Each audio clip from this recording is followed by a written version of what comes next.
Hello and welcome to another episode of Rose Guns Days.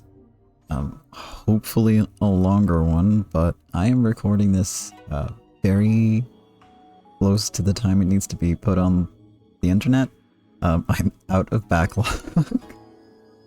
I know I took a break to make more backlog videos, and I did, and then I got real busy, and then it got real warm, so I couldn't record because I had my fan on, and then you would hear nothing but just the whole time. If there is a slight hum in the background now, the fan is still on, just at a lower volume, a lower level than it needed to be in the past days. So yeah, it was a struggle. But we're good now, we're here. Hell yeah. As you all know, this series comes with some content warnings, so that you know what you're getting into. Those content warnings are violence, gun violence, racism, sexual content including mentions of assault, misogyny, alcohol abuse, mental health issues like trauma and depression, and mentions of human trafficking. So keep that in mind. This is the part where I splice in extra warnings if those are needed, because I don't know what's going to happen. And also keep in mind that none of this might happen this episode, because the past ones have been relatively low on a good chunk of these, minus the violence part. So these are not guaranteed to be, to occur in this episode. They are for the season as a whole. And then I need to quickly catch you up on what happened last time. Because for as short as last episode was, it was tense. A lot happened. And it started with Wayne dropping Richard off at the park where Stella and Yuji were playing. At this point, Toratsugu, who is Wayne's son or grandson, I forget. I think it's grandson? He drops the bomb that Wayne had 3 kids. He refuses to say with who though, which Julie is very frustrated by, and me too. I would love to know. But, back at the park, Richard meets up with his family, and he notices Keith. Keith has been regularly meeting up with Stella and Yuji, and they all talk about work and Rose's ideals and their plans for the future generation of kids. Because, they want things to be better for future generations than they have been for them and for Yuji. Richard and Stella are asked by Keith, about their ideals, and they admit that even Yuji might not live to see Rose's ideals happen at all. Like, it might not have any real effect, noticeable effect, until after Yuji has passed away. And Keith actually appreciates their honesty, which results in him vowing to stay with Primavera forever. In turn, Richard promises that if he and Alan finish the job, Keith and Alan, that is, both of them will be invited to a pasta gathering. And in the meantime, he invites Keith to dinner at their house. Meishui, meanwhile, who didn't exactly dump Alan the episode before that, but was kind of getting to that point. She walked out on him at least.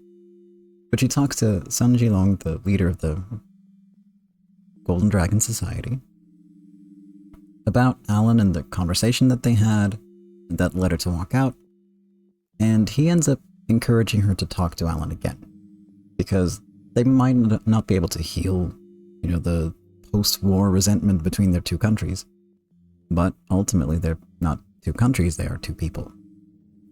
Meishui then concludes that the problem is with the time her and Alan met, not with them as people, and that means that since the problem is with them, they might be able to solve it, overcome it,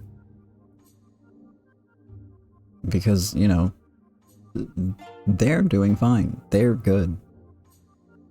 It's just the circumstances that are bad. So she runs off to the bar where Alan works, in quotation marks. Because we all know he secretly has another job. And she finds him right when he's called out for a job. While he rushes off, though, he yells at her that he loves her, and she yells back that she'll believe that it's actually for work, just this once. Although she does privately still worry that the after effects of the war will get in their way. Alan, he has to get going because Alfred has agreed to work with Primavera and sell Davis out. On one condition.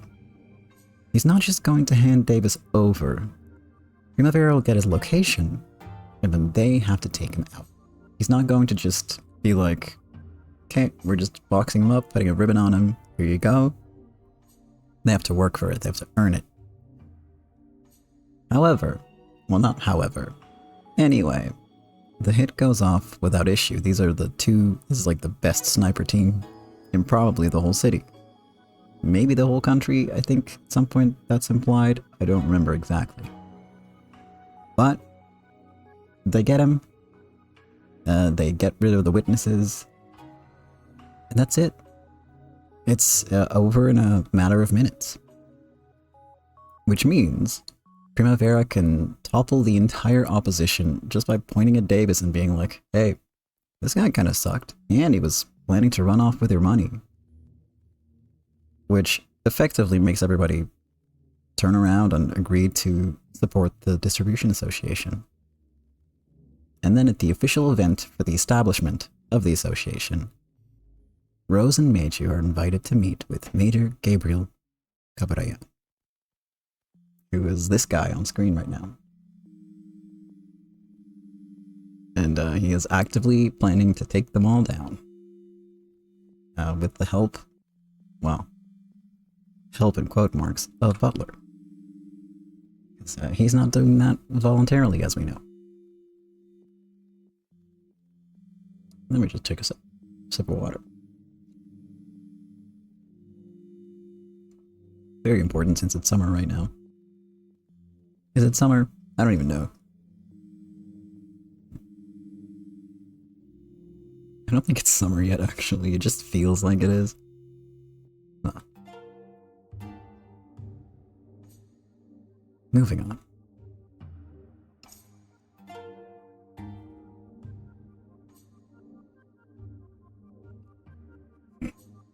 Moving on, I say, and then I'm quiet for like a full minute. I'm mentally preparing for the weird sort of voice this man has. Hey there, everyone. Please, let me apologize for not greeting you sooner. Also, I would like to offer my heartfelt congratulations on your successful vote in passing the City 23 Japanese Countrymen Distribution Association. Jesus Christ, that's a mouthful. Why? You couldn't have shortened that? Given it a nice acronym or something? This was written to make me suffer. My, what a dashing major. It would take quite a shrewd man to become a major so young. Phil, what did they say in Japanese?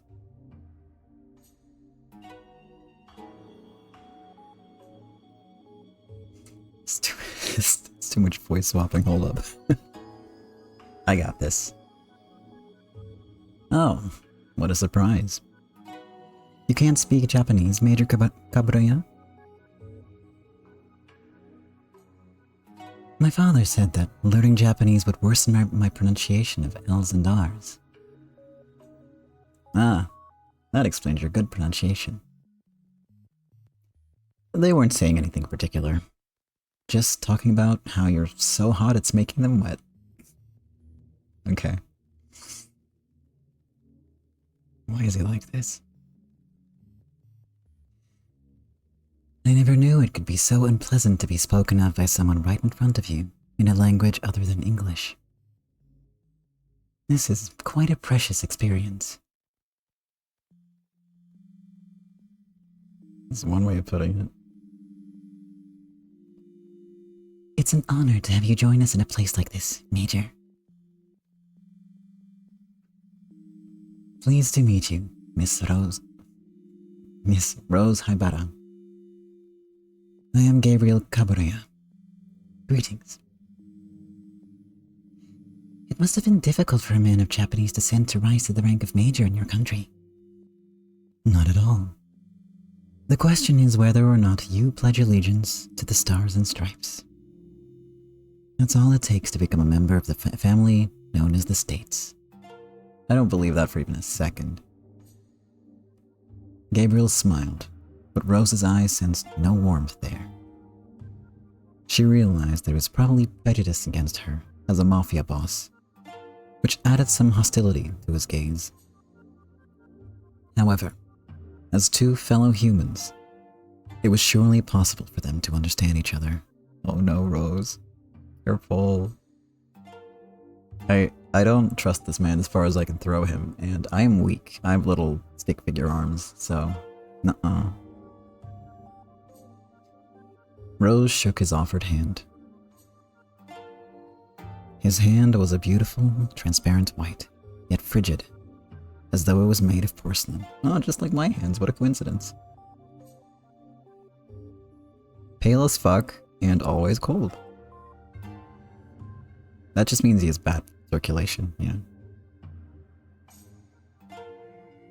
It's a pleasure to meet you, Major. I'm Lee Major, and I run City 23's Chinatown. Black Dragon Lee, was it? Quite a terrifying nickname you have. It feels like being asked to shake hands with a viper. That's rude. Not terrifying at all. After all, you are the eagle, which eats vipers. A pleasure to meet you.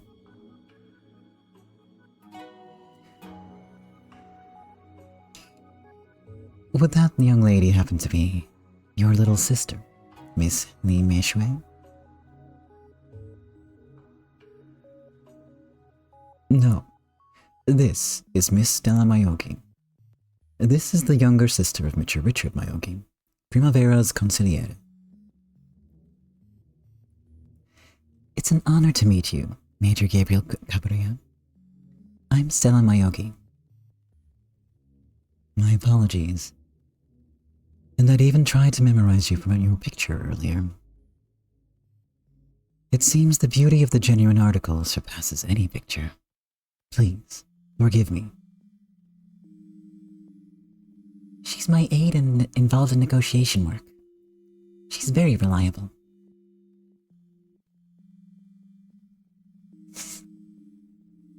What a shame. Now I can't come to the club to play with Stella. Now I can't come to the club to play with Stella-chan anymore. There are plenty more cute girls to your liking, Captain. Please patronize them as well. Please allow me to greet you as well, Major. I'm Richard, the consigliere. A pleasure. The pleasure is mine. I hear you've supported Madame Rose for a long time as her advisor. I've heard the efforts of the Mayogi siblings have been essential to Primavera's current prosperity. Not at all. We feel we've hardly done enough, and intend to devote ourselves further. So, Mr. Lee, is Miss Meishui not here today? Why is he doing that? She's not involved. So, what the hell? Dude's a creep. I mean, he's just doing his job in a way, but I don't like that that's the job he has to do.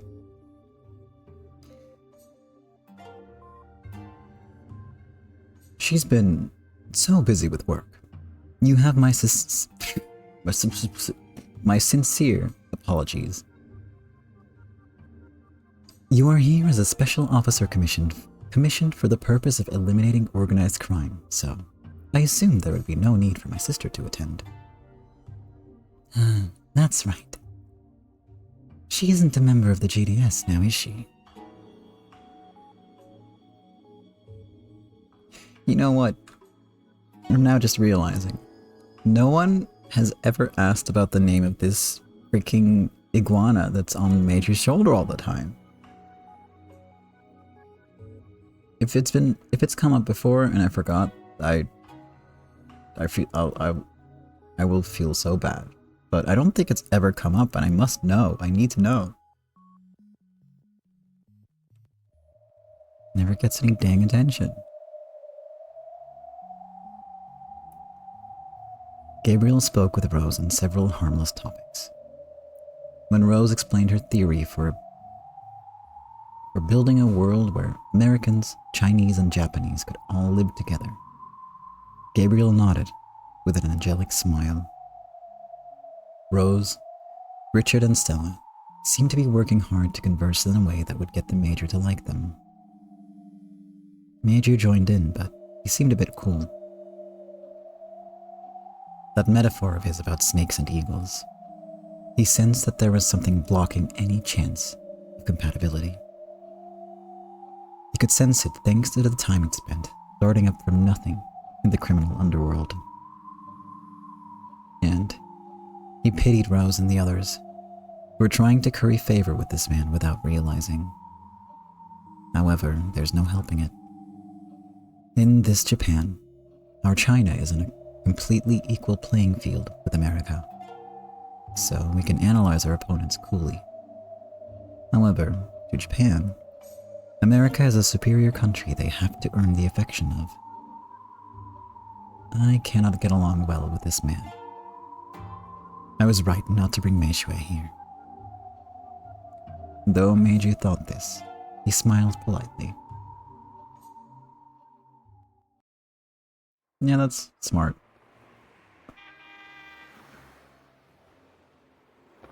Thank you, Dylan. It's been proven now that you spoke to me quite honestly. I wouldn't want to deal with that punishment you were talking about. Today, when I saw their faces, all the pieces came together inside my head. I finally understand Primavera and the GDS.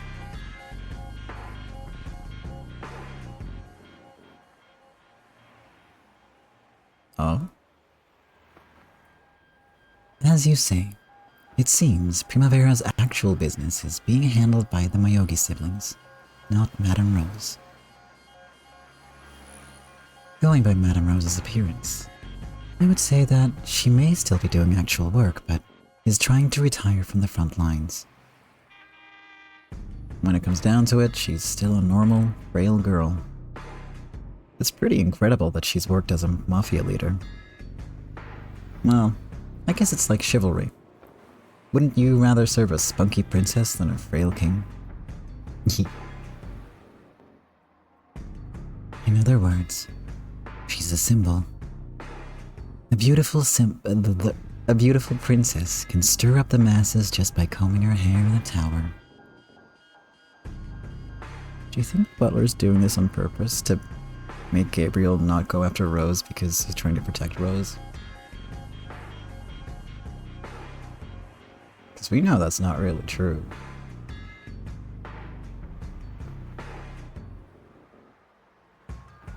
However, I have no intention of letting my guard down. That lady still is the mastermind behind the nighttime incident of roses and guns, yes? Maybe not. Maybe I was wrong. She may not look it, but she gets really fired up when the going gets tough. Even if she loses Richard, that won't shake her. I imagine not. We can't take her lightly. She's dangerous. Then, we have the GDS. This young lord character hardly seems the type to dance on the palm of my hand. They leave City 23 entirely to Meiju. And they have a lot of Chinese military officers behind them. He's untouchable. So, our foe will be Lee Meiju after all. And with today's meeting, I've become certain. Meiju's weakness is his little sister, Meijui. Well, Meiju, Richard, all the big brothers of the world have little sisters as their weakness, I guess. After all, they're the first enemies those creatures known as big brothers face in this world.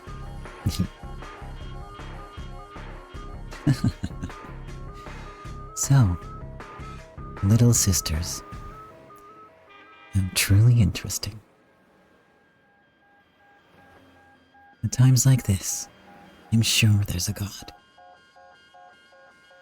Oh, are you going to start saying you also wanted a cute little sister? You'd better give up on that dream. Or would you like to borrow my little sister for 3 days? Oh, wait. 3 days won't be enough. I'm sure she's just plain nice for that long.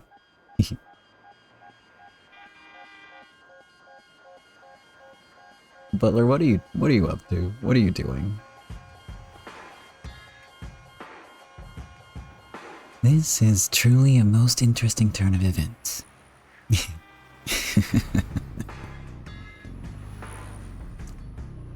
Apparently, Butler's idle banter didn't even reach Gabriel's ears. With a smile that didn't expose anything going on in his heart, Gabriel stared at his own eye's reflection in the window. Chapter 2. Descent of the Hells Angel. I don't think this is actually Chapter 2, I think it's Chapter 6.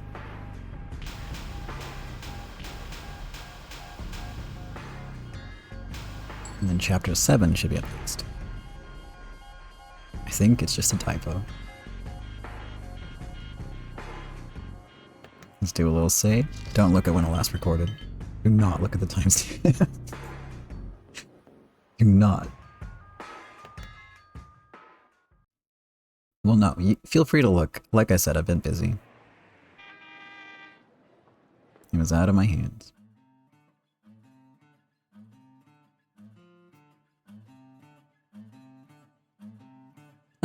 Hello? Is that you, Yuki-chan?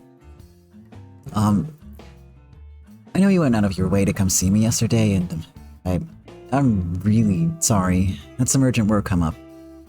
Still, thanks to that, my cockroach extermination job is over and done with. Dang, that really was a tough one. Hee.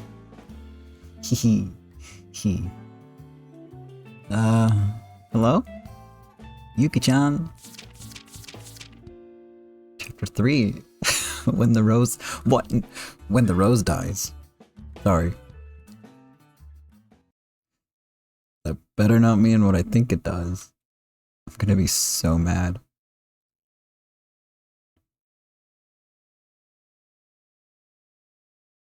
I'm worried. But yeah, I'm pretty sure that that's Chapter 7, so... Who knows what happened with the chapter count? Weird.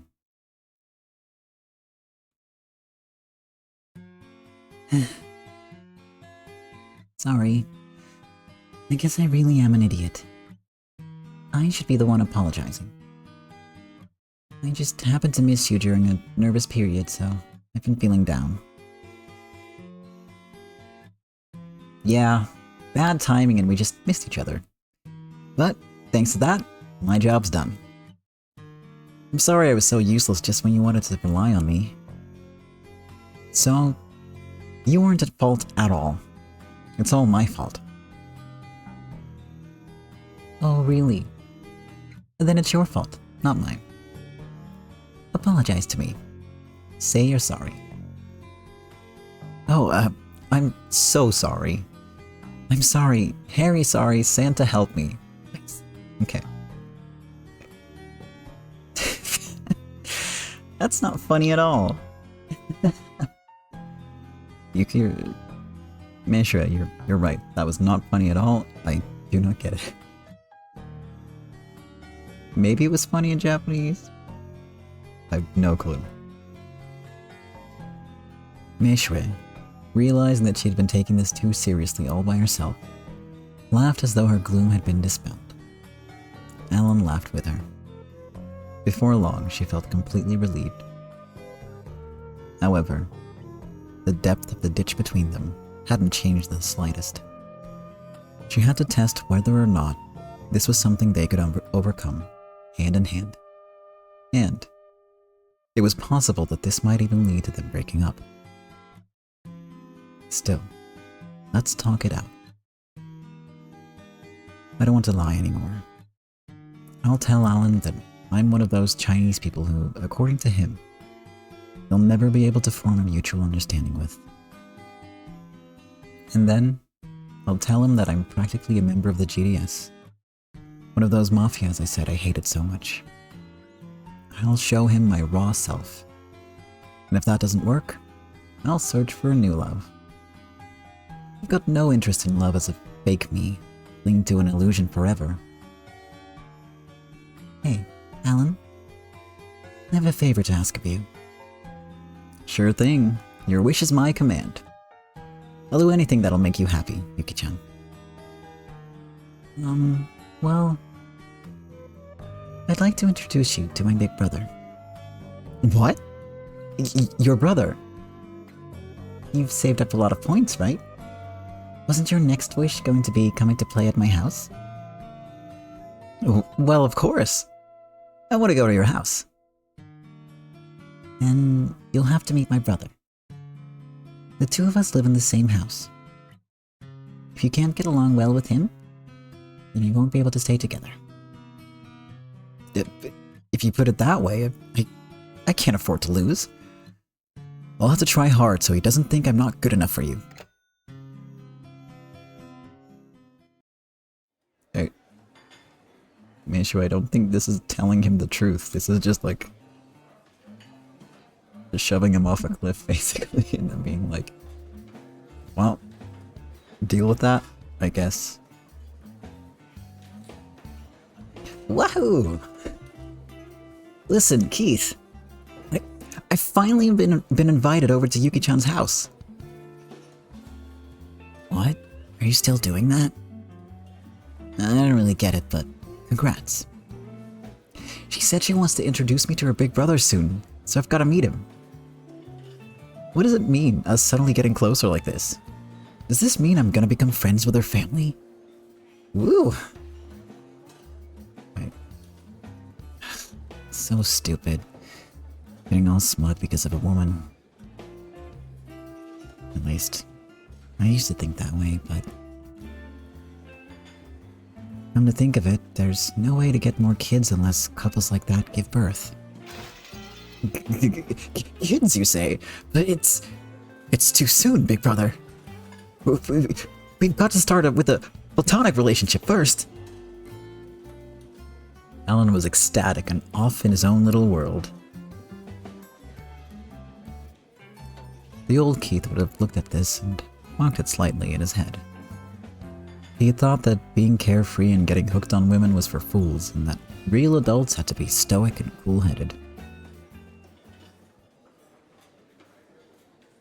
However, it was thanks to this carefree man's brightness that he was able to return from that freezing Siberia alive.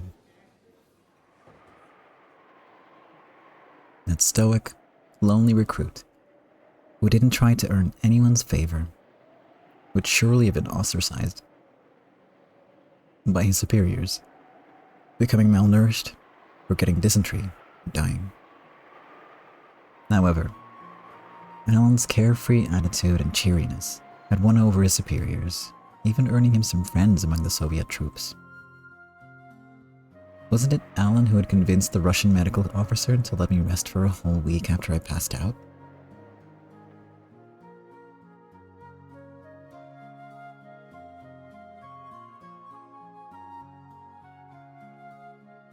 From now on, whenever I meet a woman, I'll try thinking about whether I could fall in love with her or not. I don't think...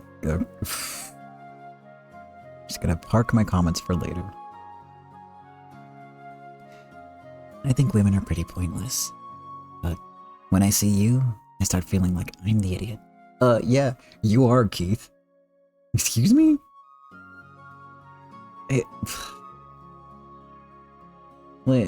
It's fine to not be interested, but to just write off all women as pointless, like, what's wrong with you? Yeah, Alan, you tell him. Hey, girls are pretty nice. Love is power. Gives you the strength of a million. Sorry, he's still off in his own little world. Big brother, I will protect Yuki-san for the rest of my life. Nah, just messing around. Wee. What the okay. These two are weird. Every time they appear, they say things that make me go, huh? And take really long pauses when I try to process what's happening. Children are important. Family is important. And love must be just as important. You should give it a try too, Keith. Well, I've never had anything to do with women. Hey, it's fun. Like starting a new life.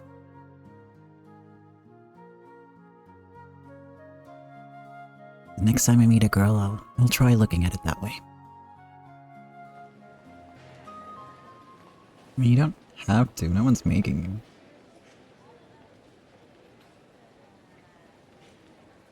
I mean, I guess that, you know, it was a different time.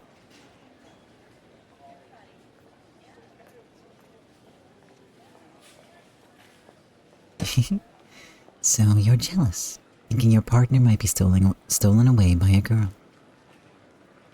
It's the opposite. No matter how much time he spends with women, I know there's a place reserved only for him and me. I get it. You're trying to look tough. And you're really just lonely, huh? I'm not trying to look tough at all. Keith was pushing a baby stroller with a sleeping Yuji inside. It was hard to care for children and shop at the same time. Having to shop every day with a heavy child on your back would kill anyone's shoulders. True, one could shop alone if they used a baby stroller. However, there were some kidnappers who went after children. Besides those looking for profit, mothers who lost their children in the Great Disaster sometimes happened to make off with babies who resembled their own. Unable to leave their children home alone, mothers with young ones always suffered when they went shopping. So, simply having another person there to help look after a child lightened the burden considerably. Keith was now practically a Yuji-only babysitter. Alan liked fighting, so being a bodyguard at the bar suited him perfectly. Oh, he does work at the bar, I forgot. But Keith was different. He would play the part of the bodyguard when his partner Alan was with him. But if there was any other work out there, he wasn't usually that interested in rough work. Oh, look at little baby Yuji there. These days, he would go to the Myogi house almost every week and spend the day with Yuji and Stella.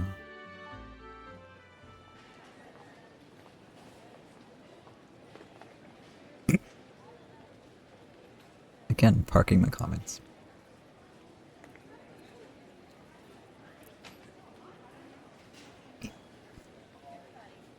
You're one of those, aren't you? You see people in love and you think they're idiots who've lost their minds. Pretty much, until a short while ago. Huh? And what about now? If men and women don't fall in love, children will never be born. It's sort of a contradiction to love kids but hate men and women in love. True. It's like saying you like chicks but hate chickens. I've sort of noticed this contradiction inside myself. I value children. I value harmonious families. And yet, I thought of the steps leading to that as being dirty somehow. I know how you feel. You might think your daughter is cute and wanted to build a happy family, but then you suddenly start poking your nose in when she gets a boyfriend. Why does love seem so filthy to us? You know, the omiai marriage interviews have been the norm in Japan for a long time. Parents on both sides carefully scrutinize the child of the other, and they make a proposal only after deciding that there are no issues. I see. So they wouldn't want their precious child marrying into some undesirable family based on blind love.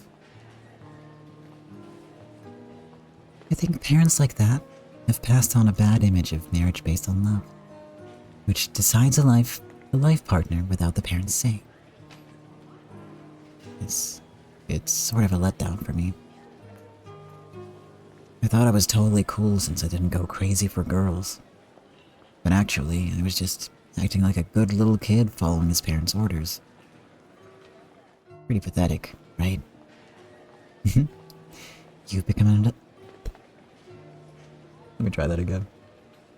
You've become an adult. Why is this hard to pronounce? You've become an adult. An adult. An adult. It's not happening. Moving on. So, when Yuji-kun grows up and falls in love with a girl of unknown origin, what will you do, Tao-san? Is it really a problem? Let him find as much love as he can. For some reason, men treat love like it's so sacred. Love is a one-time sacred thing. Like the stinger of a honeybee. As soon as it stabs something, you die too. Yeah, I know. I generally despise people who brag about how many people they've gone out with. Go ahead and despise them if they go out with someone else after signing the marriage papers. That's no good. But before that, I think you should find love with and go out with all sorts of people. Do men have some kind of supernatural power that lets them spot their fated person at a glance? Nope, nothing like that. The same goes for women. Of course they have no supernatural power that lets them spot the person they're fated to be with after meeting them and having a brief conversation.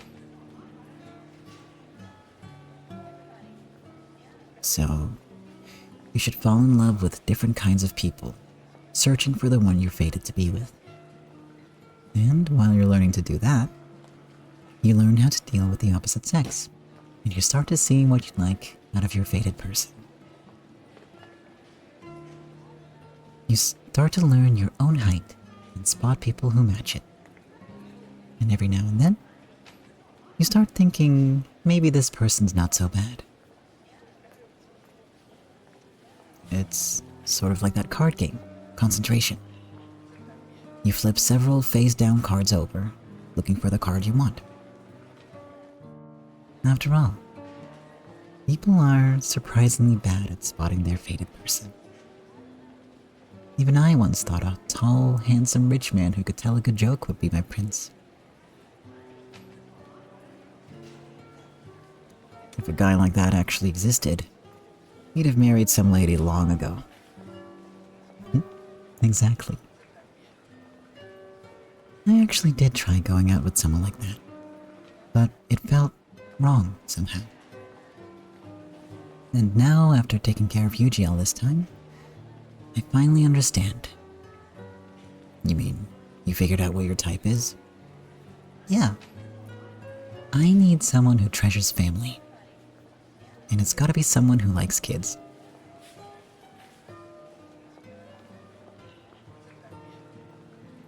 bad.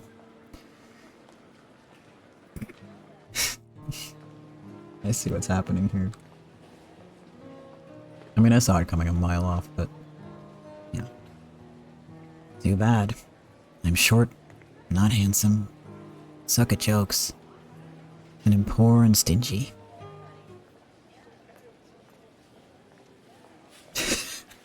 Damn, that's actually really smooth, Stella. Holy. I've never gone out with someone like that before, so I'm sort of interested. That is smooth.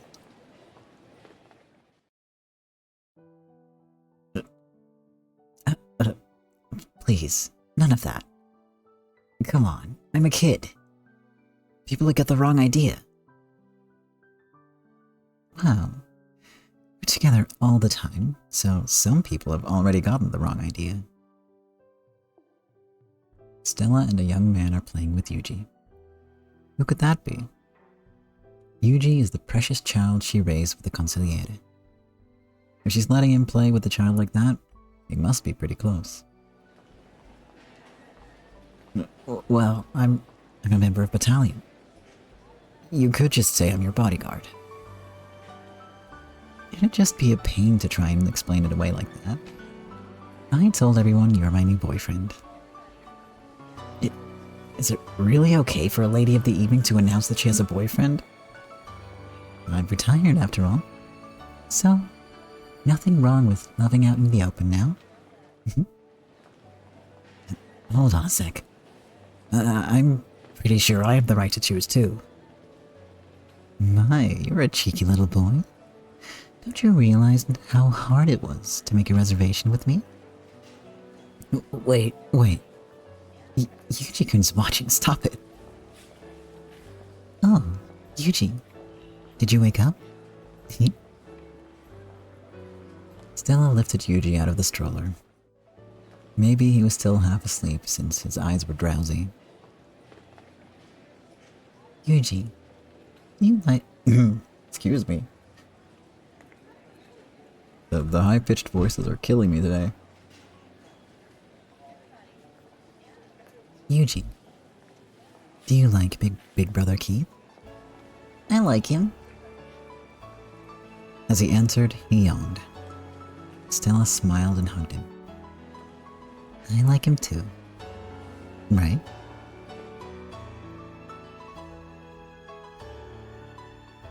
I get the feeling I can always be myself when I'm talking to you. I feel I could talk to you naturally, like family, instead of a man-woman relationship.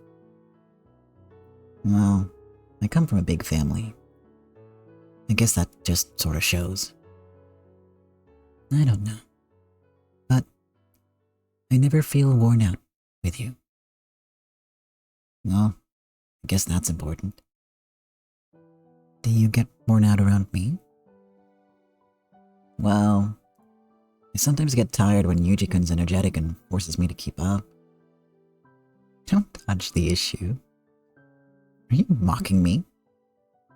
Not at all. I'm just enjoying this feeling. Is this what Alan meant when he talked about feeling as though you were starting a new life? Keith didn't know, but he hadn't felt this tingly since the first time he'd been offered a smoke. What the heck's that supposed to mean? You mean like being offered a chance to do something secret and bad? I don't really get it myself. I'm not a veteran in love like you, Stella-san.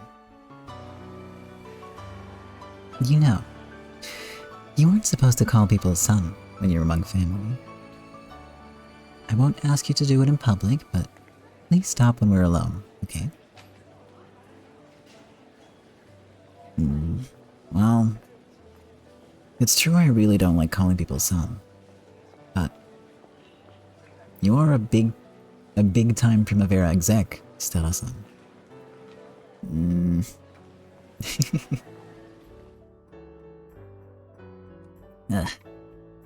I'm so uncool. Just like a kid. Well, guess I'll do my best to be a bit more open and honest. After all, it ticks me off when people treat me like a little boy.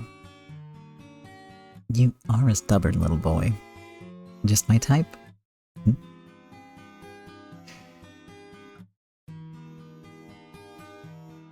If you want, would you like to come have a drink in my room tonight?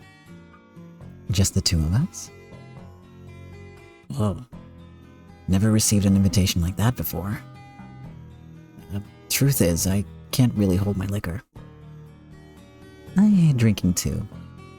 Glad to see our tastes match. Oh, that's surprising. You worked in Primavera, but you still can't drink? Yep. Very good boy. You get a gold star. If neither of us can drink, then... Christ, Stella. Take it easy on him. He's like he said, he's a kid. I'm not saying he's like an actual kid. He's obviously a grown-ass adult, but... don't scare him off.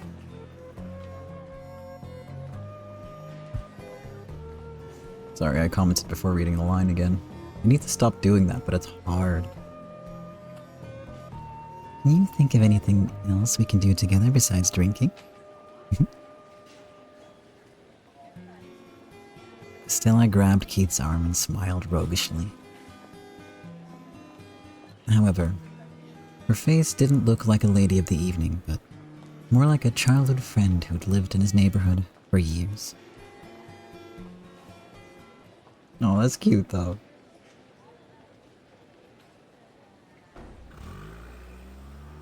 Excuse me? Who is that?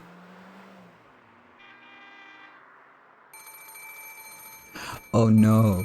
Oh no. Oh no. Since the day Gabriel had taken command, Butler had been like a pet dog with a chain about his neck. I'm trying to make the phone go away. But it's not happening.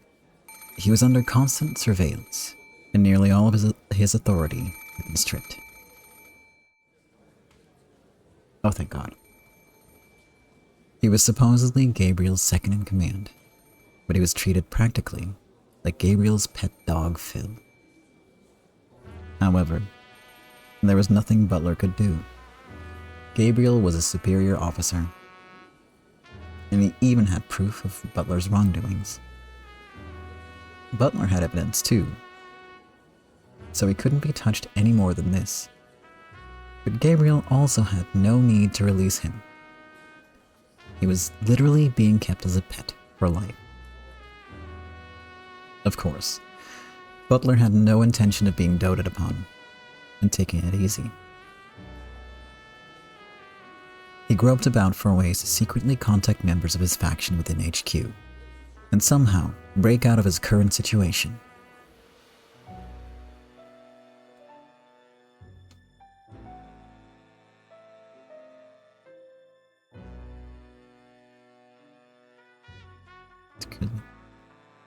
His observers came as far as the entrance to the bathroom. However, they obviously refrained from coming in with Butler.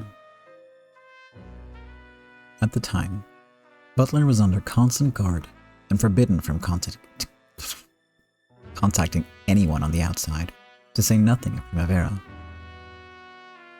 Butler knocked on the furthest stall back, and got a knock in return telling him it was occupied. There were plenty of other stalls open, but Butler specifically chose the one next door. Then, something small was thrown over the partition between his stall and the next one over. It was a small, rolled-up memo. In exchange, Butler threw over a crumpled-up, high-value bill. When the man in the next stall took it, he coughed as though expressing his gratitude. He unrolled the memo. On it was information, packed together with small letters. Of course, it was information about Gabriel. The bastard. How long does he think he can keep me pinned down as a pet? It was a record of Gabriel's history and upbringing. Looks more like a map to me, but okay. Even now, Butler couldn't understand Gabriel's thoughts and personality. Only when he discovered that would he be able to build a plan to win him over, threaten him, or take him down. Understanding Gabriel, Butler thought this would be the most direct route to defeating him. But there were no new discoveries to be found in his history. Gabriel Cabrera. His father was Japanese, making him a Japanese American. He was an elite among elites, who had graduated from officer school with superb grades. When war broke out between Japan and America, some Japanese Americans entered the army to prove their allegiance towards America.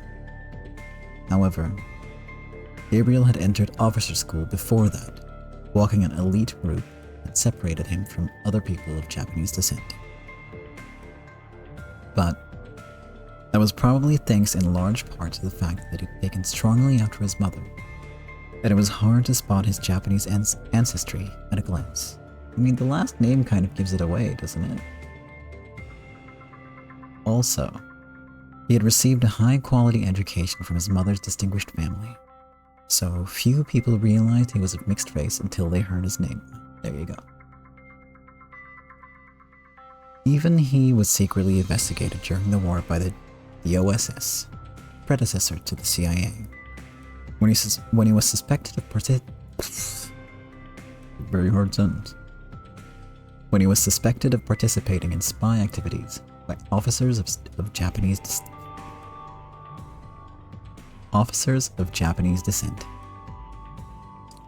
However, this investigation proved that he was a model American military man who pledged absolute allegiance to the Stars and Stripes.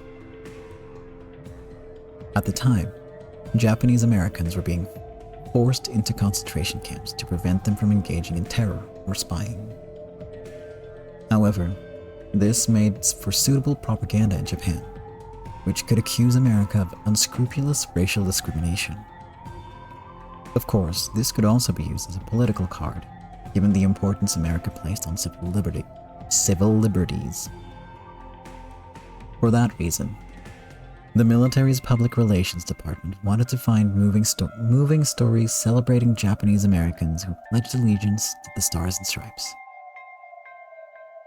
Taking full use of that momentum, Gabriel dashed up an elite path and managed to make the position of major while still young. I see.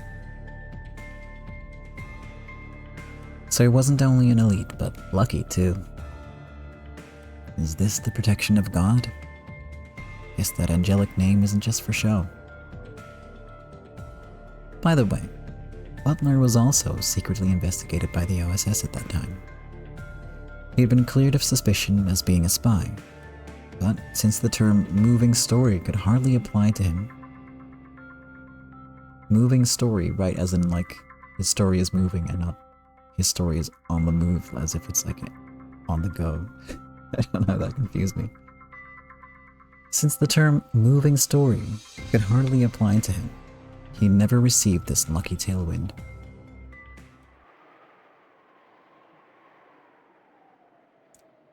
Still, I don't like it. Apparently, those cold reptilian eyes he always looks at me with never shows to anyone else. At the very least, no matter who you ask, they say he's a warm, compassionate character, just like the angel he's named after. Though when he looks at me, at least, I see nothing but an extreme lack of compassion.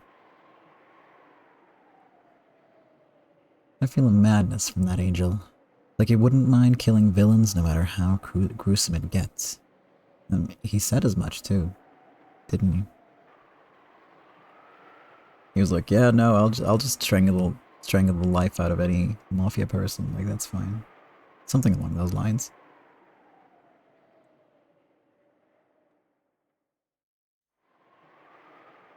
True. You do meet crazy people like that now and then. But I can hardly imagine people like that rising to the rank of major. Ooh, Butler, I have bad news for you. I have bad news for you.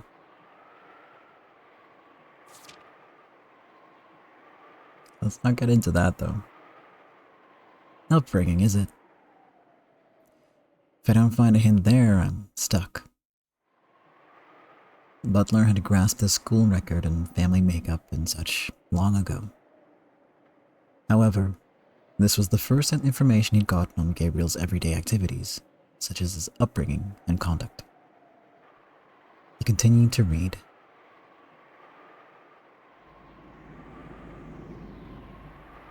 Before long, there was sweat forming on Butler's forehead. Not just one drop. A whole lot of it. Though his lips still had Butler's usual bold smile, his expression was stiff.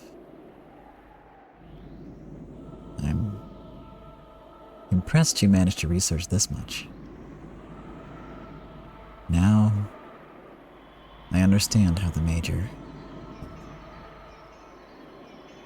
His tense fingers crumpled the corners of the memo. They were wet with sweat. A warm, compassionate person fitting for the name of an angel? The hell he is. You're one bastard of a tanuki. You see, I want to stain these hands red with mafia blood. See?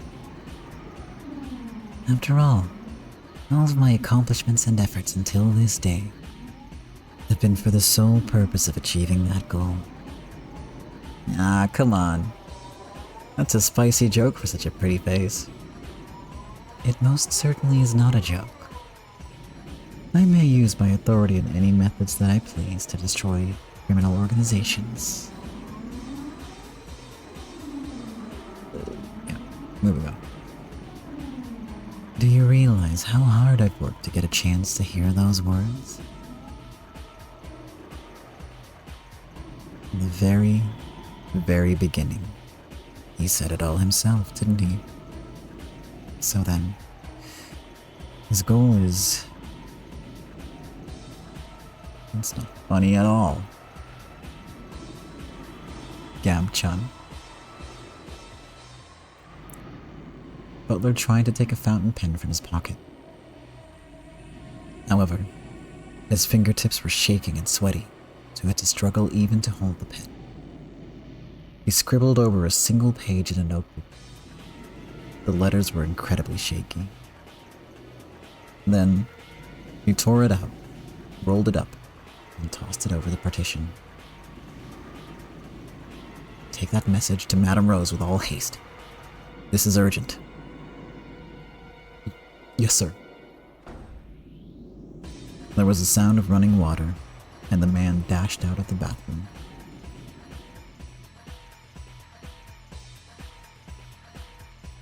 If Butler left too, the MPs waiting outside might get suspicious, so Butler left the stall a short while later. As he washed his hands, he looked at his face in the mirror. His face was weary and covered with beads of sweat.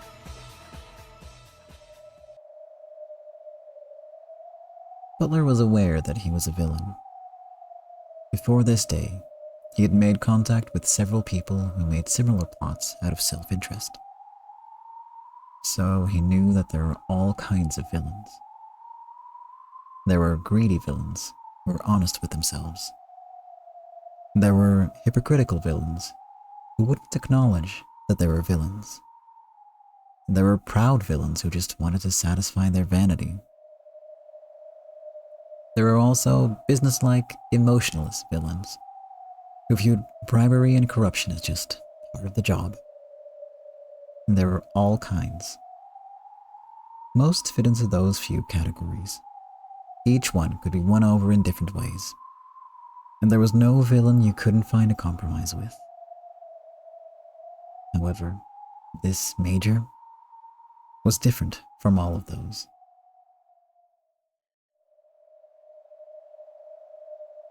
At worst, I'll end up going down too, damn it. For the first time, another person made Butler shudder in fear. This man, who never hesitated when dealing with the most violent mafias, shuddered. He washed his face, dried it, and finally left the bathroom.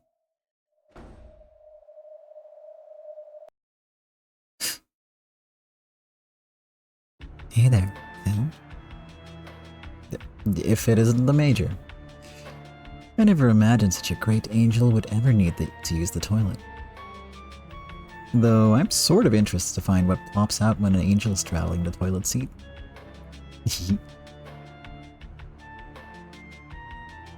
I forgot to mention it, so I'll let it slide this time. But do not profane angels again.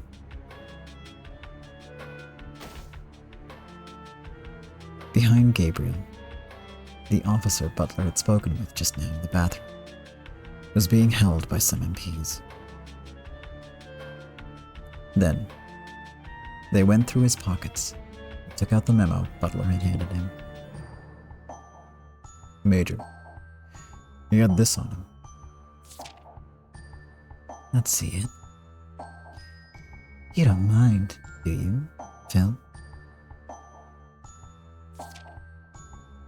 Gabriel spread out the crumpled memo, then looked between it and Butler's face, lingering over every word. Now that's odd. How could parts of my plan that I never told to you leak out? You really are insane. I know we're villains. I've done all sorts of bad things for my own sake. You are a villain, after all. But you know what? Even among villains, there are things you can do and things you must not do. Well, I don't understand a bit of your definition of a villain, but the villains I know are like literal Satans without a drop of mercy. Butler couldn't bring himself to say anything more.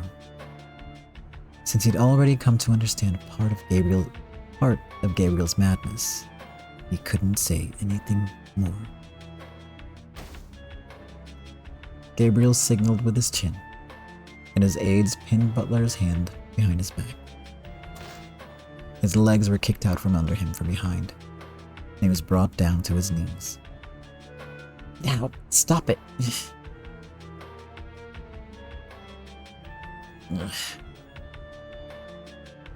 Phil, open your mouth.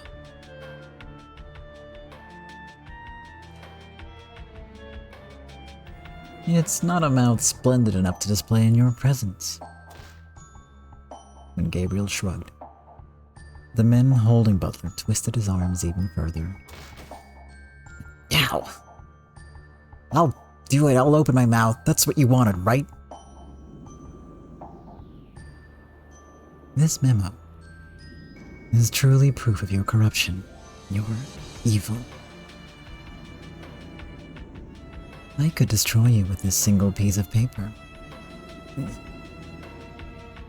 But I'll forgive you. I'll forgive your sin. Well, thanks. All you need to do is swallow the sin that you spat from your body.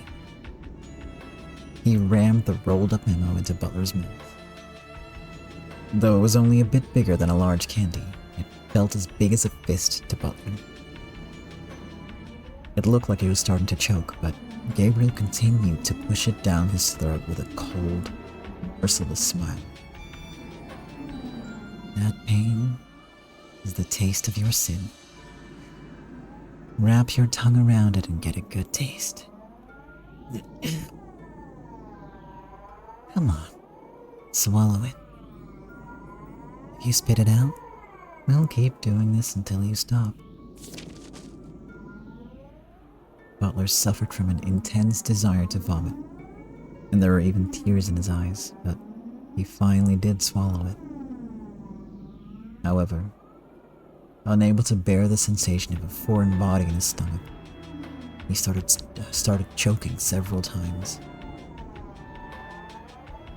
Very good. Now the evidence of your evil deeds has disappeared. You've been forgiven one sin.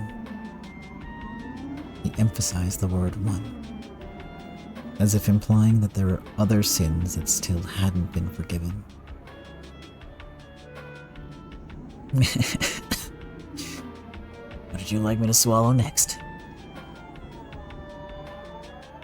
I believe I ordered you to cease all farces between the two of us. I believe I warned you that you would be punished if you broke that rule. Go to hell, you bastard.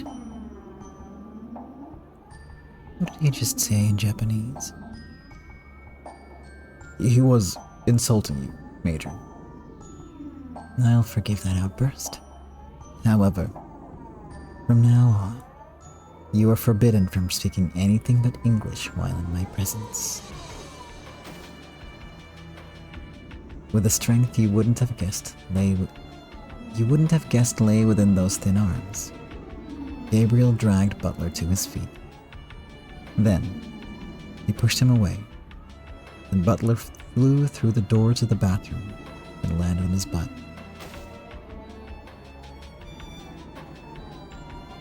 This place will be closed for cleaning for a while. Yes, sir.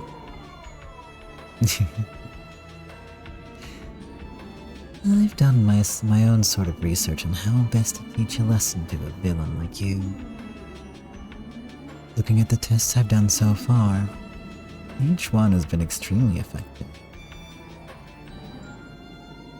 So, you didn't mind as long as I used English, right? Go to hell. Third.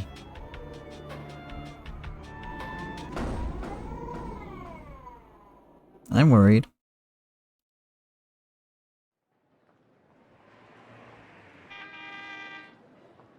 I'm concerned.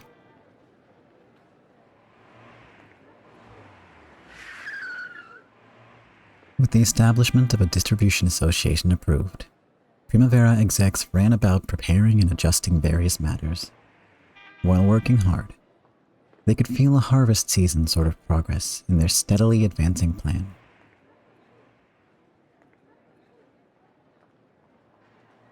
Here, Rosa. Thank you. Let's give it our all again today. So, you still have those clothes, even though they look pretty worn out. I won't throw them away even if they're torn to pieces. That's not what Wayne sounds like, but we're rolling with it. And anyway, familiar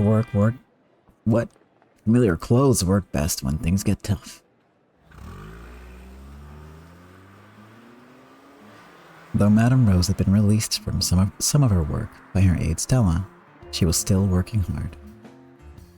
On the contrary, she was taking on various foreign affairs that required more vitality than anything before. While Primavera was in an aggressive posture, unwilling to succumb to any sort of violence, it was also essential that they make their devotion to their countrymen known. It was very important to meet with representatives of the people who conduct top-level diplomacy. On this Sunday, she once again attended a meeting of her countrymen among the city folk. It was rumored that universal suffrage would soon be made a reality. Rose had become... No. I can read. I promise. Rose had come because certain people who wanted one of their brethren and entered into the race had come asking for support from her association of friendship between countrymen. If the Japanese, who were now a minority, wanted their opinion to be heard, they couldn't avoid participating in politics.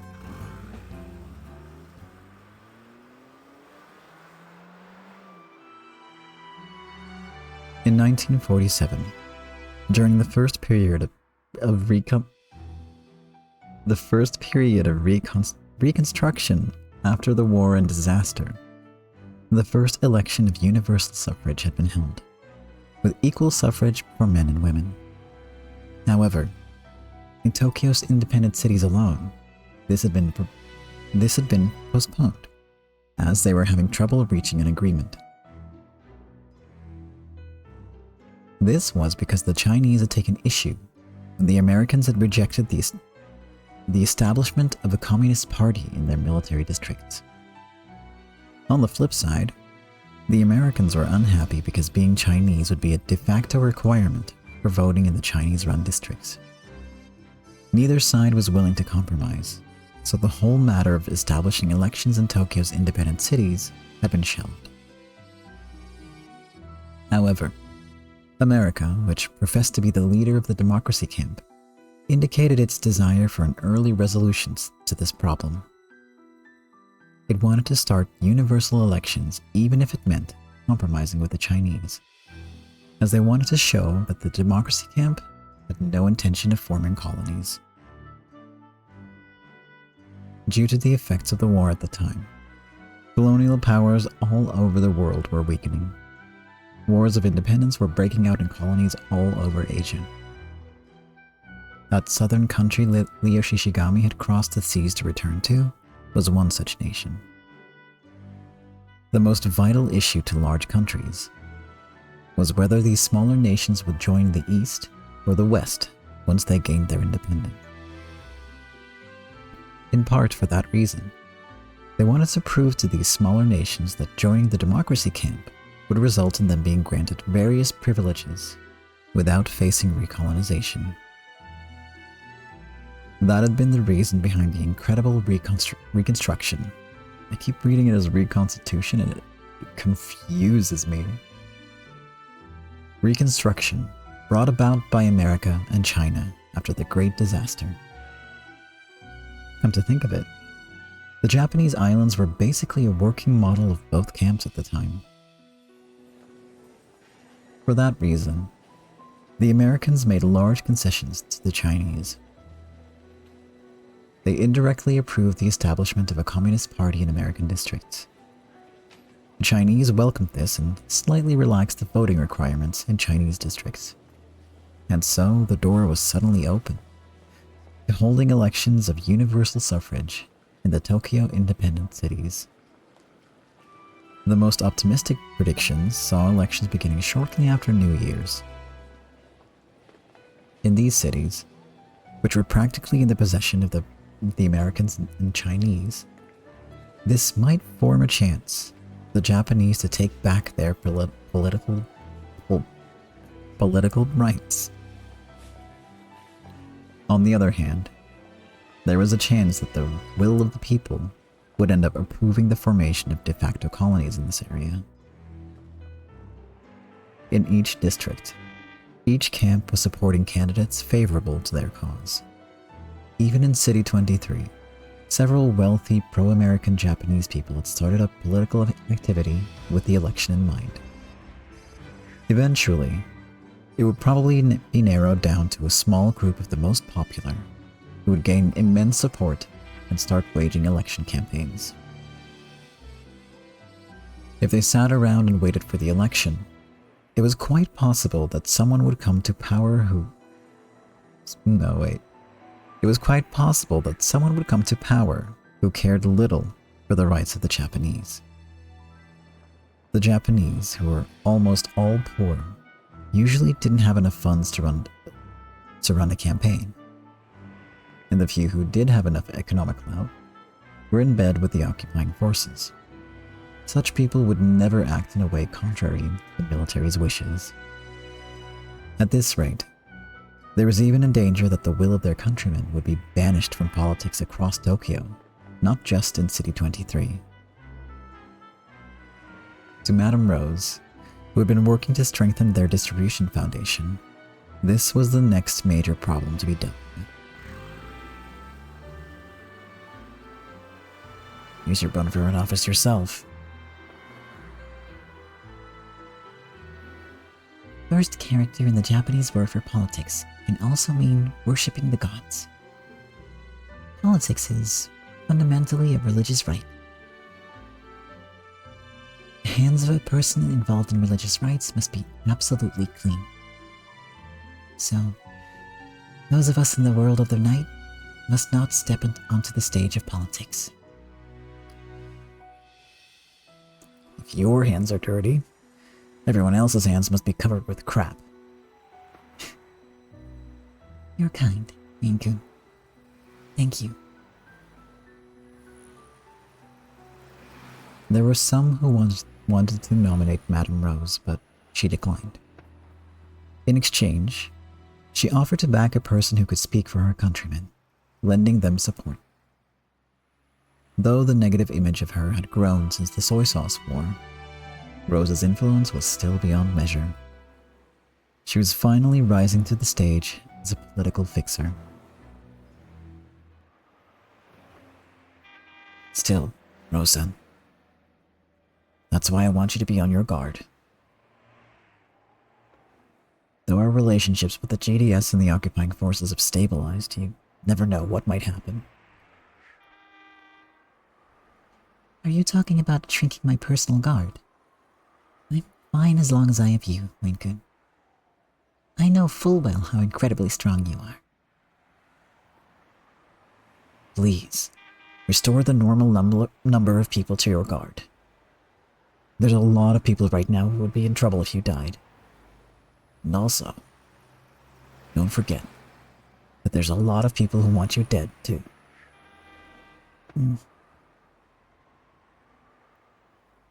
Though their relationship with the GDS was still tense on the surface, they had established a hotline with Sun Jilong, removing any danger of a feud.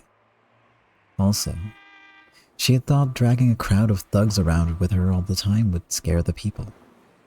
Since she was trying to get involved with politics, it was necessary for her to preserve her image as a queen to some degree. Though everyone knew she was an underworld boss, it wouldn't be good to let them see that every time they looked at her.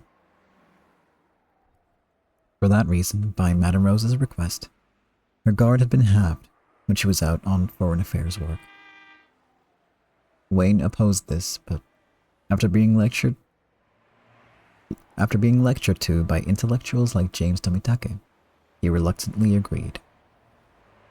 He had switched her smaller guard to contain only elites hardened by plenty of actual combat, all in an effort to counter the reduced strength of her defenses.